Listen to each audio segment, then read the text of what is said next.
दोस्तों नमस्कार। दुनिया का सबसे बड़ा देश रूस है यानी रसिया, जिसका क्षेत्रफल लगभग 17 करोड़ 98 हजार वर्ग किलोमीटर में फैला है। और पूरी दुनिया में सबसे ज्यादा आबादी वाले अगर देश की बात करूं तो भारत है, जिसकी आबादी लगभग 142 करोड़ से भी ऊपर है। और अब बात करते हैं दुनिया के सबसे छोटे देश की। हमारा आज का टॉपिक, तो फटाफट वीडियो को लाइक और चैनल पर नए हो तो चैनल को सब्सक्राइब कर दीजिए। बात करेंगे इस वीडियो में वर्ल्ड स्मॉलेस्ट कंट्री की, और जिस देश की पॉपुलेशन लगभग 50 प्लस भी नहीं है, वास्तव में एक ऐसा देश है। आपको यह सब जानकर थोड़ी सी हैरानी तो हो रही होगी, लेकिन यह सच है। और अगर आपको थोड़ी बहुत भी अगर नॉलेज होगी तो आपको पता हुआ कि दुनिया का सबसे छोटा देश वेटिकन सिटी है, जिसमें लगभग 800 से 1000 लोग रहते हैं। लेकिन बात करेंगे यार दुनिया के सबसे छोटे देश की, जो वेटिकन सिटी नहीं बल्कि कोई और देश है, और उस देश का नाम है सीलैंड, जो यूके से 10 से 12 किलोमीटर दूर समुद्र में स्थित है। और इस देश की पॉपुलेशन है 27 यानी 27, और इस देश का क्षेत्रफल है 250 मीटर। यह सब जानकर और सुनकर थोड़ी सी हैरानी तो होती है, लेकिन फिर भी आपको बता देता हूँ। सबसे पहले तो 250 मीटर क्षेत्रफल वाला एक देश है, जिसमें सिर्फ और सिर्फ 27 लोग रहते हैं, और जिसे देश कहा जाता है। चलिए जानते हैं क्या है इस देश की खासियत। तो सबसे पहले इस देश में जाने के लिए आपको पासपोर्ट की जरूरत पड़ेगी, नहीं तो आपको जेल में डाल दिया जाएगा, वो भी सीलैंड के में। जी हाँ, इस देश के पास पासपोर्ट है, इस देश के पास अपने खुद की करेंसी है, इस देश के पास अपने खुद का झंडा है। इसके अलावा इस देश का एक राष्ट्रगान है, और इस देश की एक फुटबॉल टीम है। सोचो आधे फुटबॉल मैदान जितना ये देश, उस देश की खुद एक फुटबॉल टीम है।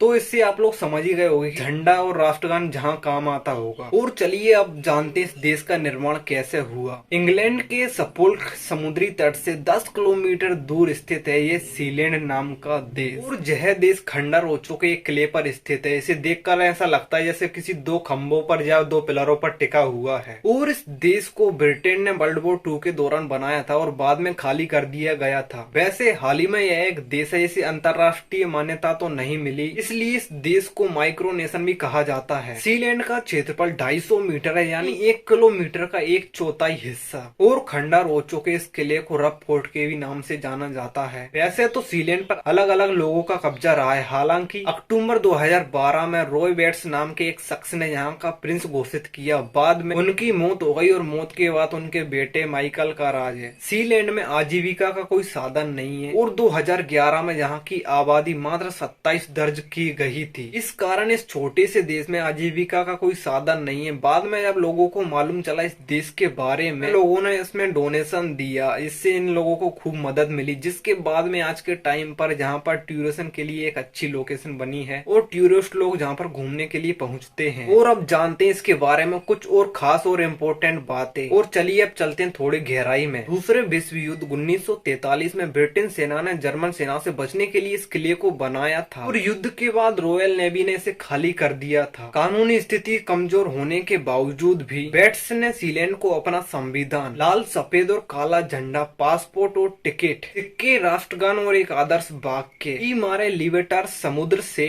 स्वतंत्रता दिया। और आज के टाइम पर सीलैंड कुलीन उपाधियां बेचकर इंटरनेट सर्वर होस्ट करके पैसा कमाता है। हवा और सोलर पैनल से यहाँ पर बिजली प्रोड्यूस की जाती है, जिसके अलावा बारिश के पानी को इकट्ठा करके पीने का पानी जमा किया जाता है। कुछ फैक्ट्स बताते हैं कि 1967 में ब्रिटिश सेना के पूर्व मेजर रॉय बेट्स ने इसे खरीद लिया था। और वहीं कुछ फैक्ट्स ये बताते हैं कि 1960 में रॉय बेट्स यूके में रेडियो स्टेशन बनाना चाहता था, लेकिन वहां उसे परमिशन नहीं दी गई, जिस कारण वह यूके से बाहर सीलैंड वाले इस हिस्से पर आया था। और रेडियो स्टेशन के अलावा उसने सोचा उसे एक पूरा देश बना दिया जाए। तो कुछ फैक्ट यहाँ तक बताते हैं। समुद्र में मिलिट्री बेस की एक जगह को एक देश बना दिया आज के टाइम पे, एक इंटरेस्टिंग फैक्ट है। इसके अलावा इसकी खुद की एक फुटबॉल टीम है, खुद एक बास्केटबॉल जितने मैदान का एक देश है, जिसमें 27 लोग रहते हैं। आखिर कैसे रह लेते हैं भाई, सोचने वाली बात। और ऐसे में ये सालों से ऐसे कैसे गुजारा करते आए हैं, यह सब काफी सोचने पर मजबूर तो करता है। लेकिन दुनिया में भाई कुछ भी हो सकता है। और आपको यह वीडियो कैसा लगा? अगर अच्छा लगा हो तो वीडियो को लाइक करना, और चैनल पर नए हो तो भाई सब्सक्राइब करना। जल्द मिलते हैं हम एक और ऐसी नेक्स्ट वीडियो में।